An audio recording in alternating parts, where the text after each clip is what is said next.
Moderna 1. O que nós temos aqui? Moderna se divide em relatividade, física quântica, física nuclear, partículas elementares, até cosmologia. Mas cosmologia nós não vamos ver aqui não. Então vamos começar com a relatividade. Desenvolvida por tio Albert Einstein em 1905, tá? Publicando com a publicação, acho que um artigo sobre a relatividade. Ele publicou outro artigo sobre efeito fotoelétrico e mais um artigo só sobre isso aqui, tá? Teve também dos outros 5 artigos do movimento browniano e a tese de doutorado dele, se eu não me engano. Mas o que interessa? A ideia central parte daqui, pra você começar a entender o assunto. Então você vai ter um trenzinho se movendo, tá? Com 2 espelhos, um no teto e um no chão, e um raio de luz batendo e voltando, subindo e descendo, feito um bobo aqui, e um outro bobo olhando, tá? O trem está se movendo. Um cara lá fora do trem veria o raio de luz se movendo junto com o trem. Então o raio de luz faria esse movimento aqui. Aí que vem a questão. Ele percorre uma distância maior aqui do que simplesmente aqui. Tá? E a luz ela é uma onda. Ela tem que ter a mesma velocidade para qualquer situação, que a velocidade só depende do meio, não depende do referencial, que nós vimos lá no efeito Doppler. A velocidade da luz, como uma onda, depende apenas do meio, não da fonte, não do observador. Tá? Então, aplicando esse raciocínio aqui, o que o Einstein chegou? Tá? Ele chegou na conclusão que o tempo dilata e o espaço contrai conforme a velocidade aumenta. A velocidade vai aumentando, chega nisso. Ele descobriu também que a velocidade máxima possível seria a velocidade da luz. Tá? Ele vai chegando perto da velocidade da luz, vai consumindo muita energia, e a massa ela vai aumentando segundo essa proporção. Então, você tem a massa inicial aqui, ela vai crescendo conforme essa característica. E ela teria que chegar num valor infinito. Tá? Você teria uma massa infinita se o corpo tivesse a mesma velocidade da velocidade da luz. Tá? Daria dividir por zero aqui, daria próximo de zero, daria infinito. Tá? A matemática não deixa de dividir por zero, porque o número vai explodindo para o infinito quando você vai chegando perto disso. E no zero exato dar infinito, não pode. Tá? E é o seguinte, a massa é uma propriedade da matéria que pode ser convertida em energia, que é o dado isso aqui. Tá? A dilatação do tempo. Então, para cada referencial aqui, sendo o referencial S lá dentro, que é o referencial que está se movendo, ou o referencial da pessoa lá fora, que ela está vendo o outro se mover. Tá? Então, esse aqui é o sem linha, esse aqui é o com linha. Tá? Aqui está um pouquinho contrário aqui a ordem. Tá? Mas tipo assim, contrário se esse desenho podia estar aqui ou esse para cá, mas é detalhe. Tá? É porque está em comparação, isso aqui é mais fácil você entender vendo desse jeito. E é o seguinte, se você não ficar confuso, não é relatividade também, tá? Então fica tranquilo com isso. A relação do tempo de um referencial S, desse cara que está aqui fora observando, em relação ao referencial do cara que está lá dentro, é o T'. Você vai trabalhar desse jeito aqui. 1 menos raiz da velocidade dividido pela velocidade da luz, ambos ao quadrado aqui. O comprimento, L, também depende disso. Tá? Então você imagina uma nave espacial viajando perto da velocidade da luz. Para o cara que está lá dentro, ele vai ver o resto do mundo passando em câmera acelerada. E quem está fora vai ver ele em câmera lenta. Tá? Então ele vai ver tudo passando em câmera acelerada. Ele vai poder assistir todas as séries dele muito mais rápido, vai chegar uma atrás da outra. Mas ele vai ficar lá sozinho, né? Comendo miojo lá no foguete, né? Vai ser uma vida muito boa também, né? O tempo vai passar. Vai ver, dependendo da velocidade, ele pode ver séculos passar em poucos anos, ver todo mundo que ele conhece envelhecer, morrendo e tudo mais, né? Com comunicação de rádio, né? Conversação de telefone não ia dar certo pro cara lá, né? Ia ficar muito ruim. Tá? Então você tem esse efeito. E todo mundo também veria a nave comprimida no sentido do movimento, mais fininha no sentido do movimento, mais curta, provavelmente, né? Então o cara mais baixinho, mais magro, dependendo do sentido que a nave estivesse movendo. E vamos lá. Quais são os princípios da relatividade restrita? Primeiro, as leis da física são as mesmas em todos os referenciais inerciais. Não existe nenhum sistema inercial preferencial. Tá? Isso aqui vem da onde a ideia? De que a velocidade da luz é constante, é invariável. Como a velocidade da luz é invariável, então você diminui os outros referenciais. Tanto que a relatividade nasceu como teoria da invariância da velocidade da luz. E por certas razões, meio políticas, ideológicas, outros cientistas lá, o Einstein coloca relatividade ali. Aí ele foi no embalo dessa turma, o sem vergonha do Einstein. Tá? Então você tem isso daí, por isso que se chama relatividade e não da invariância. E tem um pouco a ver também com a relatividade do movimento. Então também serve, né? Mas o motivo foi mais esse. Segundo, a velocidade da luz no vácuo tem sempre o mesmo valor e a sua medida independe do movimento do observador ou do movimento da fonte. Então, isso aqui tem tudo a ver com o efeito Doppler, tá? A aplicação do efeito Doppler para a luz que nasceu isso. As equações de Lorentz, elas são muito parecidas com isso aqui também, mas a interpretação do Lorentz, tá, é diferente. Ele achava que o átomo ficava assim mais apertado, havia uma contração física.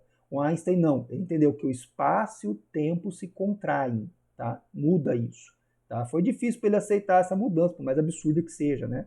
Mas as experiências deram certo. Isso foi em 1905. Em 1916, tem a questão da relatividade geral, tá?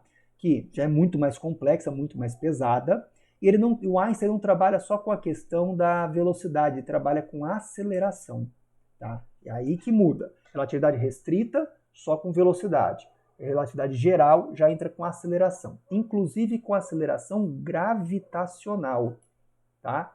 E ele chega à conclusão que a gravidade é uma distorção do espaço-tempo provocada pela matéria. E daí que isso foi comprovado aonde? Lá em Sobral, no Ceará, no Brasil, né? Em 1919, quando fotografaram num eclipse uma estrela que estava atrás do Sol. Tá? Então ela distorceu um pouquinho a posição, porque a massa do Sol gerava uma distorção no espaço-tempo, que a luz que andava em linha reta andou por um espaço curvo e como assim ela fez uma curva. Tá? O pessoal, quando foi observar isso aí, foi uma equipe para o Brasil e outra para a África. Na África choveu, ficou nublado, ninguém fotografou nada. No Ceará é sol dia e noite, né? Então não teve problema não. Ficou aquele eclipse lindo, maravilhoso, tá? Sol dia e noite no Ceará é boa, mas o que acontece? O eclipse deu para fotografar, tem que ser um eclipse porque a estrela está pertinho do Sol. E durante o dia a luz do Sol é tão grande, que a nossa estrela é o Sol, né? Que não dá para você ver outra coisa. Então foi isso aí. E lá, quais são os princípios da relatividade geral? Nenhum observador tem a capacidade de identificar se está em um referencial acelerado ou não. Então, se você tiver um elevador caindo ou tiver na Estação Espacial Internacional, você vai flutuar do mesmo jeito. E só observando as leis físicas locais, você não vai conseguir saber se é uma coisa ou outra. Tá? Então tem essa diferença aí.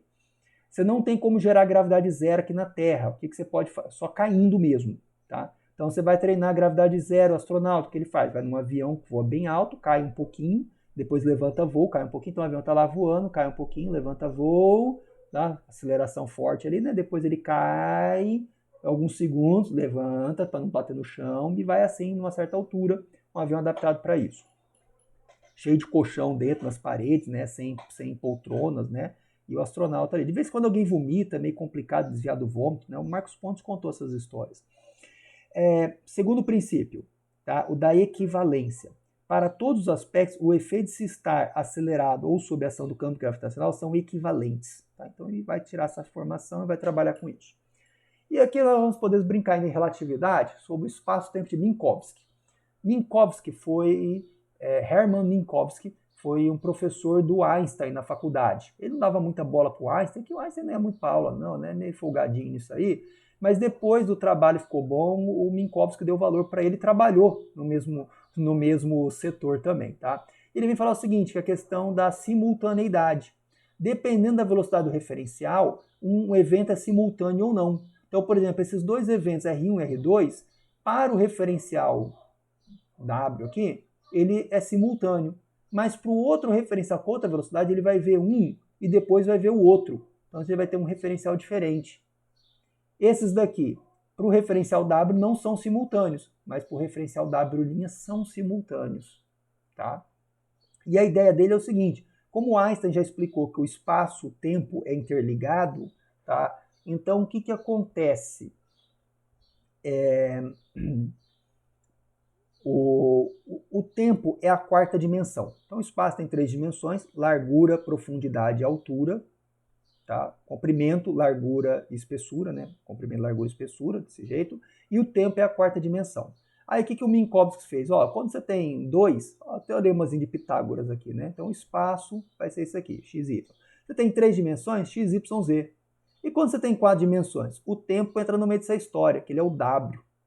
Tá? E ele vai ter o quê? Vai depender da velocidade da luz associada com o tempo, porque tempo, né, é segundos, né? Velocidade de metro por segundo tem que dar em metros aqui, né? Então tem que ter a velocidade junto com o tempo para dar certo. E aparece esse raio desse i. Quem que é esse i? É um número imaginário, tá? O negócio foi complexo, né? Reais, imaginário, tudo junto aqui, né? Que é raiz de -1. E ele entra no meio dessa história aqui. Então em física ele é usado às vezes quando tem a questão do tempo, está associado ao tempo, em ondas, tá? Oscilações, corrente alternada, aí de vez em quando pode aparecer o i como raiz de -1 aqui. Tá? E aqui termina a parte do Minkowski, tá? A questão da simultaneidade, diferente.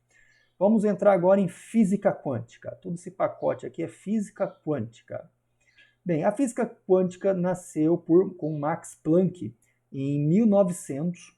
1900 é o último ano do século XIX, tá? 1901 começou o século XX. Mesma coisa, 2000, último ano do século XX. 2001, primeiro ano do século XXI. Tem isso também, tá? E tinha o problema do corpo negro. Que raio de corpo negro é esse? É um corpo que não reflete luz. Toda luz que ele emite é que vem dele, do calor dele. O Sol é um corpo negro. O Sol, com aquela luz lá no céu, é um corpo negro. Então, senta aí que lá vem história, né?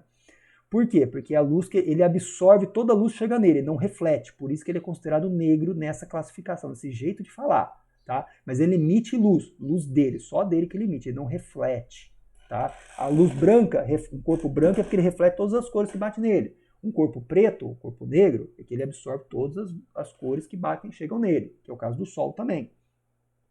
E o gráfico da emissão dessa luz não batia. Aí o que o Planck fez? Olha, se a luz for emitida em pequenas quantidades, em quantas de luz, tá, vai bater a conta. E eu vou ter uma equação que bate com o gráfico da experiência.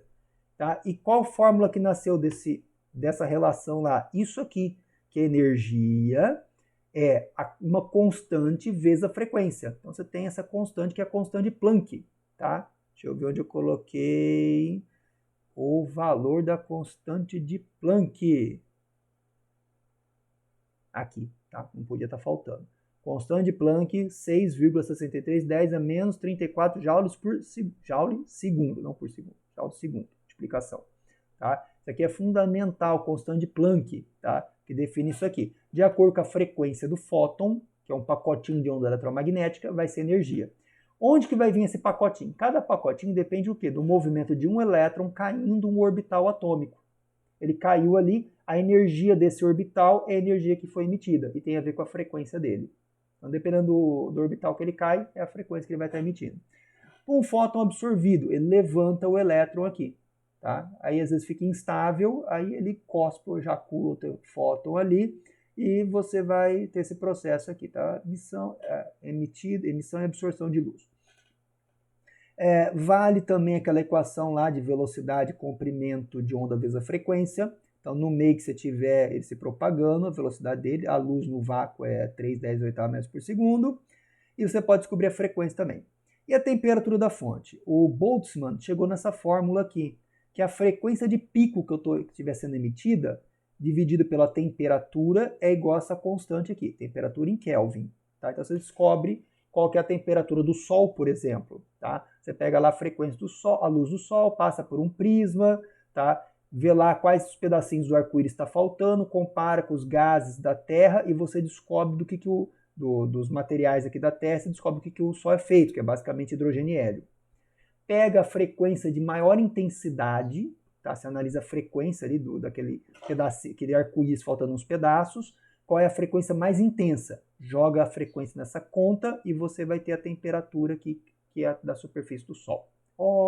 E assim que nós descobrimos qual é de que materiais as estrelas são feitas, os outros planetas são feitos sem nunca ter ido para lá, inclusive a temperatura deles, tá? Dessas estrelas sem nunca ter ido para lá. O do núcleo das estrelas já é um processo mais complicado, as contas que os caras vão fazer, tá?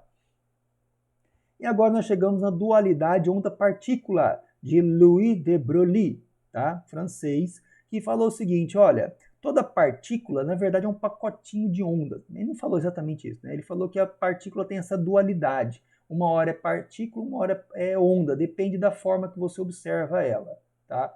Então, uma maneira que eu encontrei para poder explicar melhor isso é que toda partícula, na verdade, é um pacotinho de ondas. Então, o elétron, ele é onda-partícula. A definição de partícula a nível quântico significa um pacotinho de ondas. E a quantidade de movimento, que é massa vezes velocidade, eu vou ter aqui, com o comprimento de onda, é a constante de Planck dividido pela quantidade de movimento. Tá? Então, isso aqui vai determinar o comprimento de onda. Um elétron orbitando um átomo, ele age como uma onda estacionária aqui também. Tá? E onde está o elétron? Você vai dizer que essa partícula está, quando você vai olhar ele como partícula, onde você tem a maior probabilidade de encontrá-lo. Tá? E se você sabe onde ele está, você não sabe a quantidade de movimento, não sabe a velocidade que ele está. E se você sabe quando ele está, você não sabe a energia dele. E nasce disso o princípio da incerteza. Tá? Cada dualidade da partícula, você vai chegar aqui. O delta é a variação. No caso, o nível de incerteza. Você tem uma incerteza baixinha, né? Ou seja, você tem muita precisão de onde você está, o outro aumenta. Sempre para manter essa relação aqui, tá? Da constante de Planck com esse 4π aqui no meio da história. E vamos... Isso aqui foi de 1924. Vamos voltar para 1905 com o efeito fotoelétrico. Tá? Descobriram que quando você iluminava um certo material com luz, dependendo da frequência, você empurrava os elétrons e tinha corrente elétrica. O Einstein arrumou uma explicação para isso, publicou em 1905, e em 1921, ele ganhou o seu prêmio Nobel por causa disso. Foi o único prêmio Nobel que ele ganhou na vida dele. A relatividade que foi muito mais importante, ele nunca ganhou nenhum prêmio dela, tá? Nunca ganhou um prêmio Nobel. O pessoal do Nobel não curtiu muito a cara do Einstein, deu um só esse aqui também para ele, tá? E vê o seguinte, os fótons acima da frequência mínima, tá? Então, ou seja, acima de uma energia mínima também, dão energia cinética aos elétrons, tá? Energia cinética que vai depender o quê? Dessa relação menos o mínimo. E a faixa de frequência depende de cada material. Tá? Então você tem uma relação de trabalho, tá? Às vezes o pessoal chama isso aqui de trabalho também, né? De trabalho mínimo aqui. Você pode trabalhar com essa relação aqui. Mas a ideia é o quê? Essa energia, tudo aplicação do Planck. Tá? Então, acabamos o primeiro slide de Moderna. Vamos para o segundo. Então, até daqui a pouco.